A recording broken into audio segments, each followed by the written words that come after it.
فاسألوا أهل الذكر إن كنتم لا تعلمون।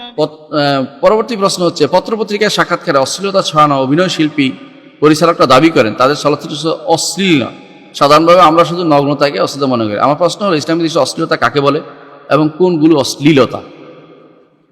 শ্লীল এবং অশ্লীল আমরা বুঝতে পারি। শ্লীল অর্থ হচ্ছে সেই জিনিসটা শরীয়তের দৃষ্টিতে অনুমোদিত, সেটা হচ্ছে শ্লীল।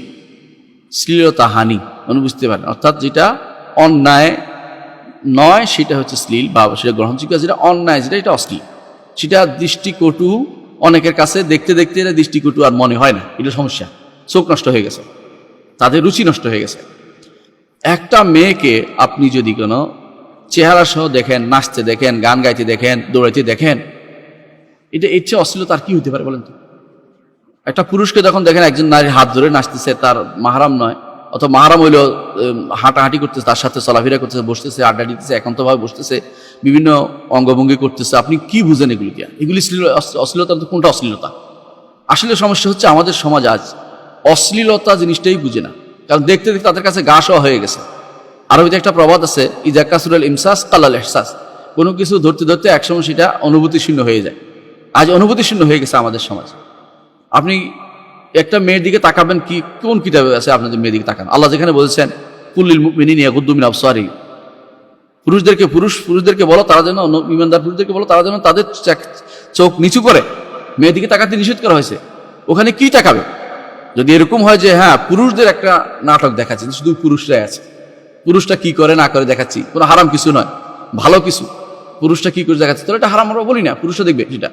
নারীর যেটা নারীরা দেখবে, এটা হারাম কিছু বলছি না আমরা। নারীরা কি করে, নারীকে শিক্ষণীয় কিছু জিনিস থাকবে, সেটা শিক্ষণীয় কিছু জিনিস, সেটা ধারণ করছে কি, সেটা তখন গুনার কথা হবে। ধারণ কে করছে, সেটা কারা ধারণ করতেছে, এটা দৃশ্য ধারণ যদি মেয়েরা করে, মেয়েদেরকে নিয়ে তাদের সমাজের মধ্যে আলোচনা হয়, সেটা তো না যায় বলছি না আমরা। মেয়েদের কাজ এটা, পুরুষদের কাজ এটা, পুরুষ এটা করবে। নারী পুরুষ যেখানে অবাধ হবে, নারী পুরুষ যেখানে যে কোনো অভিনয় করবে, এটা হারাম। এই জাতীয় জিনিসগুলো তারা অশ্লীল সুশ্লীল কি পাইল?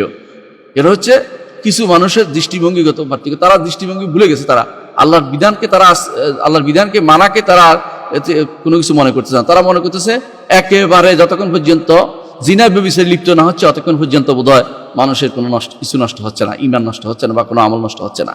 এটা হচ্ছে আমাদের চোখের জিনা হচ্ছে, এটা আমরা ভুলে যাই।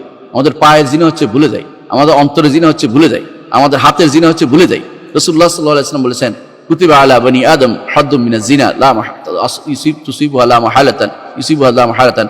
বনি আদমের মধ্যে সামান্য একটা জিনিস জিনার তা প্রত্যেকেই পেয়ে যাবে।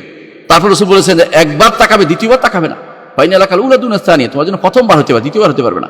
প্রথমবার কি, না চাইতে পড়ে গেছে চোখ, দ্বিতীয়বার সেটার দিকে তাকানো যাবে না। যারা ঘরের ভিতরে একটা বাক্স নিয়ে আসছেন, ঘরের ভিতরে যারা বাক্স আছে, আপনাদের অনুরোধ করছে এই বাক্স থেকে নিজে মুক্ত করুন। এই বাক্স আপনাকে অশ্লীল বানাচ্ছে, এই বাক্স আপনাকে অশ্লীলতাকে মনে করতেছে ভালো জিনিস। এবং কেউ কেউ বলে যে এটা দেখলে তো কি হচ্ছে, এটা তো সামাজিক জিনিস দেখতেছি, সামাজিক সিনেমা। কিসের সামাজিক? কোন সমাজে শিক্ষা দিচ্ছে আপনাকে? ভারতীয় দর্শনে যা শিক্ষা দিচ্ছে পুরোটাই তো অশ্লীলতা। একজনের উপর একজন নিয়ে যাচ্ছে, একজনে কিভাবে অন্যায় করে পরকীয়া করবে সে দেখানো হচ্ছে। বাংলাদেশ সিনেমা তা দেখানো হচ্ছে, ছেলেমেয়েরা কিভাবে প্রেম করতেছে স্কুল কলেজে সেগুলো দেখানো হচ্ছে। ছেলে কিভাবে একজন হইয়া বড় রক্ষক হইয়া সে কিভাবে আরেকজনকে 10 জনকে মাইরে আসে, একজনকে নিয়ে পালাইতে পারছে দেখাচ্ছে। নাউজুবিল্লাহ। এগুলো কোন ধরনের ইসলাম? এগুলো কোন ধরনের সুশ্লীল কাজ? এগুলো অশ্লীল কাজ সবগুলি। আমাদেরকে বুঝতে হবে যে এটা পুরোটাই অশ্লীলতা। একজন পুরুষের দিকে তাকানো, একজন নারীর জন্য কখনো খারাপ দৃশ্যে তাকানো কখনো জায়েজ হবে না, তখন পর্যন্ত সে তার নিজস্ব লোক মাহরাম না হবে। একান্ত মাহরামের দিকে তাকানো যাবে যদি কোনো স্বামী স্ত্রী না হবে। তাহলে কি জন্য ঘরের ভিতরে আপনি যখন বাক্সা নিয়ে আসছেন, আপনার স্ত্রীর জন্য জিনার ব্যবস্থা করে দিয়েছেন, আপনি আপনার সন্তানের জন্য জিনার ব্যবস্থা করে দিয়েছেন, আপনি নিজের জন্য জিনার ব্যবস্থা করে দিয়েছেন। চোখের জিনা আপনার হতেই থাকবে, চোখের জিনা থেকে মুক্ত হতে হবে আপনাকে। যেটা একবার পড়ে যায় অফিসে, আদালতে, রাস্তাঘাটে, সেগুলোর জন্য ধরতে হয় না, কারণ সেগুলি ইচ্ছা করে কেউ অন্যায়টা করছে না। সেটা তো একটা পাবলিক প্লেসের কথা আমরা বলছি না, বরং যেখানে আপনি ঘরের ভিতরে ঢুকে নিয়ে আসছেন, অর্থ হচ্ছে আপনি একটা অন্যায় কাজ করছেন। এবং এর কারণেই যত অত্যাচার অনাচার যে সমাজে যে সমস্ত গুলি তৈরি হচ্ছে, সবই এই সমস্ত বাক্স, এই যে হারাম কাজের যে এগুলো আজ তুলে উঠছে, যেগুলি সিনেমা নাটক এই সমস্ত জিনিস দিয়ে আমাদের ঘরগুলি আজ পরিপূর্ণ করে দেওয়া হচ্ছে, এবং এগুলির মাধ্যমে এরপরে ইসলামের কথা সেখানে বের হবে কী করে? এরপরে বাবার অবাধ্য হবে সন্তানরা, এবং সন্তানরা আছে তা ইয়াবাখোর হবে, এবং সন্তানরা ডিপ্রেশনে ভুগবে। সন্তানদের দেখতে মনে হবে যে এরা তো মৃগী রুগী, এরকম চলতে থাকবে। ঢাকা শহরে যা অর্ধেক ফোলা হয় না মৃগী রুগী হয়ে গেছে এগুলো দেখতে দেখতে, কারণ তারা দেখে বাবা মা শুধু অন্যায় করে যাচ্ছে, এক একজন এক এক জায়গায় অন্যায় করে যাচ্ছে, অশ্লীল কাজে দুনিয়া ডুবে যাচ্ছে। সেখানে আপনি এই জিনিস থেকে বেরিয়ে দিনের দিকে ফিরে আসুন। এগুলি আসলেই তারা যা মনে করতেছে কতটা ঠিক নয়, যে এই যতক্ষণ পর্যন্ত নগ্ন না হবে, ততক্ষণ পর্যন্ত হাত ধরাধরি না হবে, ততক্ষণ পর্যন্ত অন্যায় কাজে সরাসরি প্রবৃত্ত না হবে, ততক্ষণ পর্যন্ত এটা স্থির থাকবে না, কখনো না। সে সমস্ত নারীর দিকে তাকানো আল্লাহ আপনাকে জায়েজ করেন নাই। হিন্দু হোক, মুসলিম হোক, কারো মুসলিম নারী হোক, কোনো নারীর দিকেই তাকানো আপনার জন্য জায়েজ নয়। যারা বলে যে অমুসলিম নারীর দিকে বসে অমুসলিম নারীদের সাথে বসে গল্প করা যাবে, এরা মিথ্যাচার করতেছে, শরীয়তের কথা নয় এটা। তারা নিজেদের হীন স্বার্থ চরিতার্থ করার জন্য শরীয়তের ব্লেম দিচ্ছে, মিথ্যা কথা বলতেছে। কোনো নারীর দিকেই তাকানো শরীয়ত অনুমোদন করে নাই।